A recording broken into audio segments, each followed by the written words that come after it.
তুলে ভোট দিন।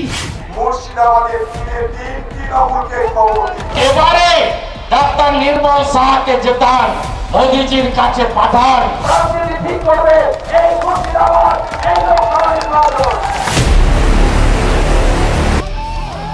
Laptop, desktop, CCTV ইত্যাদির authorised dealer, your trusted technology provider, delta computer, Khagra, Baharampur. হ্যাঁ, আমাদের এইচপি শোরুম এখন রানী বাগানেও। পাঁচবারের সাংসদ, তিনি সেই কালিদাস মার্কা কংগ্রেসের নেতা।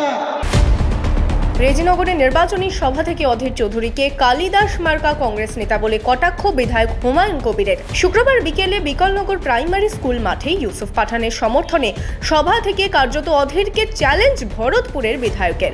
প্রার্থী না থাকলেও সভায় ব্লক তৃণমূল সভাপতি মঞ্জুর শেখ, প্রাক্তন ব্লক সভাপতি আতাউর রহমান সহ দলীয় নেতৃত্ব উপস্থিত ছিলেন। সভা থেকে কার্যত অধীরকে তোপ দাগেন হুমায়ুন কবির।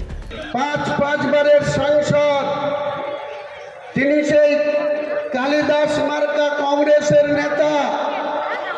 কি করেছিলেন, তার ভূমিকা কি ছিল? 1987 সালে একটা বিধানসভা নির্বাচন হয়েছিল।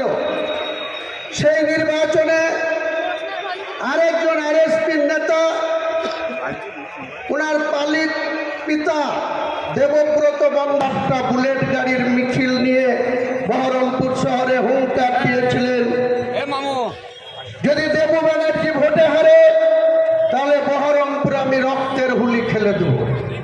সেই ভয়ে কংগ্রেসের শঙ্কর পালকে ভোট না দিয়ে বহরমপুরের শান্তিপ্রিয় মানুষ, উচ্চ শিক্ষিত মানুষ, ভদ্র সমাজের মানুষরা সেদিন অধীর চৌধুরীর ভয়ে ভীত হয়ে তাদের ইচ্ছার বিরুদ্ধে দেবু ব্যানার্জিকে ভোট দিয়েছিল।